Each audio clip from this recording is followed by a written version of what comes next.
Advancing the cause of liberty takes more than just coming up with ideas. It means making them happen. This is Society and the State. Life, liberty, and your pursuit of happiness. Now, your hosts, Connor Boyack and Brian Hyde. Welcome to episode 163, everyone. Brian, let's talk about being a prepper. Perhaps the title of this episode should have been, at least for my part, Confessions of a Former Prepper. Ooh, a former prepper. Yeah, so about a decade ago, I was really into preparedness. For my church, was kind of overseeing preparedness efforts. We were doing a block captain system. We had done drills. We had done group buys, getting people to purchase things and getting them prepared, doing CPR training, gun training, all sorts of stuff. And I am still a true believer in the importance of preparing. But I've moved away, at least in my own life, from being a prepper. Maybe let me throw it to you. What do you define a prepper as? What do you feel a prepper is? Well, I have kind of an unconventional definition. The typical definition most people think of is somebody hunkered down with, bullets and beans and Band-Aids, in a bunker, clutching their rifle in their hand, waiting for the apocalypse to begin. To me, a prepper is a person who has developed as much self-reliance as possible to deal with unforeseen circumstances. And they're not just doing it in case, the crud hits the fan, but they're doing it to improve their position in every way in their day-to-day life. So if they need something, hey, we need another, thing of toilet paper. Guess what? We have a store of it there in our supplies. And so it's like having a little store there in your home, and you don't have to run to Walmart every time a need arises. I think from my experience, being a prepper is someone who's concerned about preparedness, but perhaps excessively so. I at least speak for my own part and people that I associated with and still observe. It can get to the point where it's a bit obsessive. At least it was for me and many that I observed, where all of the world's events and all of the current events and situations are colored with that potential response. And what do we do? And in fact, I'll be very frank in sharing this experience. I remember world events were happening at the time. I don't even remember what they were, where in the prepper world, there was a lot of nervousness about how quickly things could escalate and so forth. And I remember our family wanted to go on a road trip to another state. And I remember being very worried that things could be extremely chaotic by the time we got home, to the point of, I need to make sure to bring sufficient supplies with me and guns, and we need to kind of get things buckled up for when we're back, and just having this worry that there could have been armed conflict, economic crisis, some kind of horrible turmoil. And let's be frank, like, we're on a house of cards. That can happen, I feel, literally at any moment. You look at all the conflict happening in our society, that could bubble up into a civil war, within a week, basically. So I'm not coming from the vantage point that I think all is well and things are great and nothing bad is going to happen. But it consumed me to the point of being a bit paralyzed in enjoying my life, in traveling, in focusing on things that are within my sphere of control. I always want to be kind of concerned with what's happening around me and having kind of the situational awareness, right, of not only for my personal environment of, like, is this person a threat? Do I need to have my concealed carry, ready to go? But also, like, world situations, like my retirement account, or should we diversify? And is the dollar going to be worth anything in 30 years? So I think that's all very important. But Brian, my feeling is, like, being a prepper takes it a bit too far and lets it consume your life and control your life to a degree that can potentially be unhealthy. Have you noticed anything different or similar at all? I'm standing here in awe, because I have followed a very similar track to what you're describing here. And I still probably lean more towards my prepper tendencies. When we go on a trip, I'm analyzing, okay, do I have some good walking shoes in case the car breaks down and I have to hike 50 miles, whatever. Right. But like you, I've also taken a step back and realized that in some cases I was causing myself unnecessary anxiety, trying to anticipate what all can go wrong here. And the lesson that I have learned, and the thing that I'm trying to incorporate, is I have the basics of preparation, but more than anything, the thing that I think I've failed to adequately prepare is the confidence that I can MacGyver where I need to. Now, I'm not an expert. I'm not, a computer expert or mechanical expert or scientist or anything like that. But I think we underestimate our ability to adapt and to improvise solutions when we need to. And that's why we put all that faith in, I got to have my 72-hour kit, or I got to have this gun with me, or whatever. Yeah. And so I've been trying to develop more of that belief, and by putting it into action, if I need to, I can figure out a solution, even if I don't have all the tools that I've laid up for it. That gets into what I think is perhaps the biggest tenet at the heart of being a prepper, and that is fear. You want to have stockpiles, you want to have defense, you want to be able to repel threats. It's all about responding to negative things, and rightly so. I mean, negative things can and will happen. But what you're describing, Brian, I'm just responding to it here off the cuff, speaks to me more from a vantage point of optimism and faith. Things will be okay. Things might suck. Some people might get hurt and die, and that's just life. But overall, like, we've gotten through crises before. We'll get through the next one and the one after that. And I that speaks to me more of, like, I can prepare and kind of have part of my life and my mental energy dedicated to just saying, you know what, we want a cushion. We want to be ready. But here's another thing that I've kind of noticed in my own life. When I was first a prepper, it was all about hoarding for me and my own. And the running joke in the prepper community was, you got to store not only food, but guns, so that you can shoot anyone who tries to steal your food, right? And that's a very prevalent tendency, is it's all about repelling people that, as you build up a stockpile and word gets out that you have a stockpile, you're going to be a magnet for people who are unprepared, of which the vast majority are for any type of big, cataclysmic event. And so they're going to come to you trying to get some of what you have, and you need to repel them.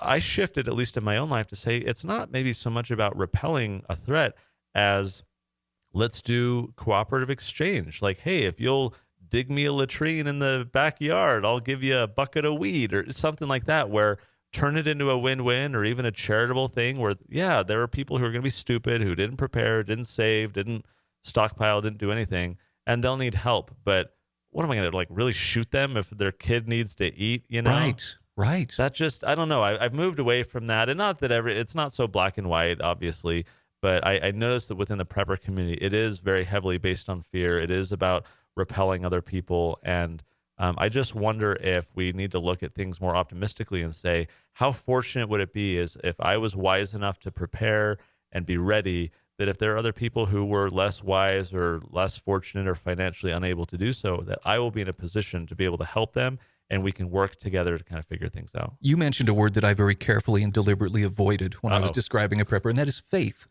But I'm glad you did, because my the fear with which I have approached being prepared has dropped in direct proportion to the amount that I have instead tried to focus more on faith and more of a faith-based approach. And that may be, I want to be able to bless the lives of people who are sincerely in need, if that opportunity comes up, as opposed to, this is mine. Exactly. Don't come and try to take it. Yeah, I want to be a resource to do good, not just to watch everyone else starve around me while my family's sitting on a stockpile of rice and beans, or whatever it is. One thing I recall with a bit of humor, Brian, is when I was a emergency preparedness coordinator for my community. I remember during one of the drill block captain events that we did, that we would go door to door, and we were trying to do a survey of our whole community. How much food do you have? Like, how many months could you survive if you had to survive on what you have right now? It was nuts, right? The vast majority of people could survive like a week. I mean, they had like a little bit of stuff in their pantry. They had no storage. They didn't have a stocked pantry. They just were woefully unprepared. It was very hard for me because, in my life growing up, we went through 2 periods of prolonged unemployment in my family. My dad didn't have a job. My mom managed a lot of food storage, and we ate a lot of that food storage for quite a while to be able to decrease the bills and be able to financially weather that storm. And so in our family, we have that direct experience where it's not just about the zombie apocalypse. Like, it's about, and how great it is to be able to have that preparedness so that we can rely on that and not be a burden to other people or on the taxpayer dole and so forth. But we did this door-to-door thing, and it was just so impactful to me that so few had prepared. And I remember in one particular experience, I knocked on this gentleman's door, and I asked him, how many months could you survive with the food that you have stored? We're doing this drill. He knew who I was, and he told me very proudly, 24 months. I have 2 years of food storage. I'm like, wow, that's going to boost the average for our neighborhood. He lifted everyone up so that that the neighborhood average was a lot better than it was before. But then I asked him, that's amazing. That's really cool. But could you also tell me how much water storage that you have? Ooh, he was crestfallen. His demeanor went from like, I'm amazing to, oh crap, right? Because you can last a lot longer without food than you can without water. And yet how few people actually store water. And, I've done group buys over the years for water tanks to help people store large amounts of water in their basement, their garage, backyard, whatever. And it's amazing that, I'll harass everyone into like, hey guys, good opportunity, good price discount. This is super important, blah, blah, blah, blah, blah. And I'll get, a handful, a dozen, 3 dozen, whatever, depending, to actually sign up and buy it. And then I wait a few months. And then I kind of selectively will go up to some of these people and be like, oh, did you fill that water tank yet? Oh, no, I still got to do that.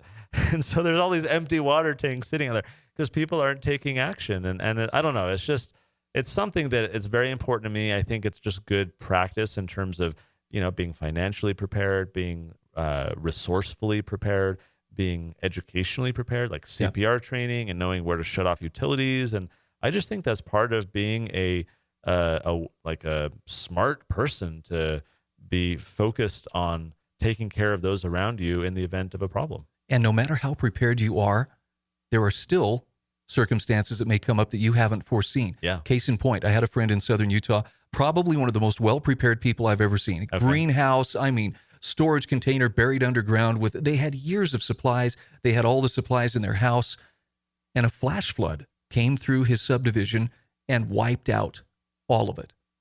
In the space of 30 minutes, every prep that he had, and he'd spent tens of thousands of dollars to do it, it was all downriver. Wow. Just that quick, it was gone. Wow. And I'm like, so was he dumb to prepare? I don't think he was, but it just goes to show you that if all your eggs are in one basket, wow, he wasn't dumb to prepare. Away. Perhaps he was dumb to store it all in one basket, right? Put it all in one place. But then again, he couldn't have foreseen it coming. Totally. And to his credit, he took it in stride and didn't pull a Job. Oh, woe is me. He just went, well, that was something we never foresaw coming. But It was a good lesson for me and anybody else, and that is, no matter how prepared you are, there are some things that may still exceed your ability to be prepared for it. So you got to be flexible. And I think to that point, Brian, to me, preparedness is less so about the stuff you've accumulated and more about the mentality that you have and the ability to respond. So sure, he lost all his supplies, but this is the guy who knows what he's doing, and over time he can accumulate more supplies, but he's built up a lot of knowledge along the way about how to use things and what to do, such that if a zombie apocalypse happened and he had nothing, he could network his way and barter his way and whatever into finding the right resources and helping other people as he's helping himself. That's the type of person who's going to be okay and is going to be able to help other people. To me, it's more about just having an attitude and awareness of what's happening. I remember when I went down to Las Vegas, I guess not Las Vegas, it's Pahrump, Nevada, to do the front sight training years ago. And the thing that stuck with me the most is not just the mechanics and the logistics of the actual gun training, but it's the training they did on situational awareness and just being always attuned to what's happening in your environment so that you're not a victim of someone, rushing up to you. You're kind of always paying attention to your surroundings and, all right, well, that person, are they a threat, or let's maybe back into this sketchy parking lot rather than, coming in head first with the car so that if I need to make a quick exit, I can. And just that stuck with me of just having an attitude of alertness to the things happening. And I've appreciated that just in my life in general, because it's made me more tuned in to paying attention and being more observant, generally speaking, not just for personal safety. And you notice the good things too. You pick up on the little things. You see that couple standing in line and that little secret glance they just exchanged, as they smiled at each other. And it's like, oh, a little lover's moment there. Now you're not spying on them, but my point is it's not all grim-faced. I'm scanning for threats, every corner that you turn. Jim Phillips is a survival and preparedness expert, and he said something years ago that has always stuck in my mind. And he said, if you live long enough, you are going to live in interesting times. And he kind of leaves it up to you to define what would constitute interesting times. But he says, if you are prepared, the benefit of that is that it will be more of an adventure than an ordeal. And that's kind of the approach I like to take, because I think that's a very optimistic way to look at it. I like that. I'm not trying to, just make sure I'm able to stagger through the ruins, in rags when everybody else is starved to death. I'm trying to be prepared so that if something unexpected happens, I can make the best of it. Yeah. And maybe help other people in the process. It's an interesting question. Imagine if your neighbor was unemployed for a while and you didn't have money, but you did have your food storage, right? In my mind, the proper use of being prepared is to help others in need in times of need. And that's not just when there's like some doomsday apocalypse scenario at the end. Why wouldn't we in that situation say, look, if you're willing, I've got access to this food that your family's welcome to have. And I think that part of the problem too is people in need can be a little bit picky in our society, where that welfare program that's going to go pay for Jack in the Box or McDonald's is looking a little better than cooking, with rice and beans or whatever. But to me, there's a bit of dignity in being able to rely on friends and family apart from being on the taxpayer dole and exacerbating that problem. But I think a lot of people aren't quite there, that they'd prefer the path of least resistance and be part of the cog in a machine rather than kind of working together as a community to help people in need, which I think is what it's really about. It's we're all in this together. And as much as we eschew collectivism, there definitely is an importance in familial kind of neighborly communitarianism, where we want to help one another and benefit. Because it's voluntary. Exactly. That's a good distinction.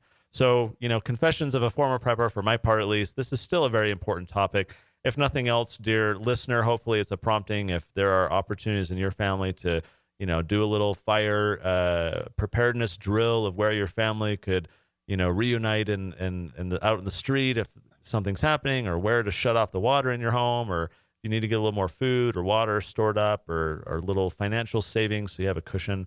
If nothing else, let this be a prompting that we want to prepare, but we want to do it in the right way, not from a position of fear, but from a position of faith, that we can help ourselves and those around us.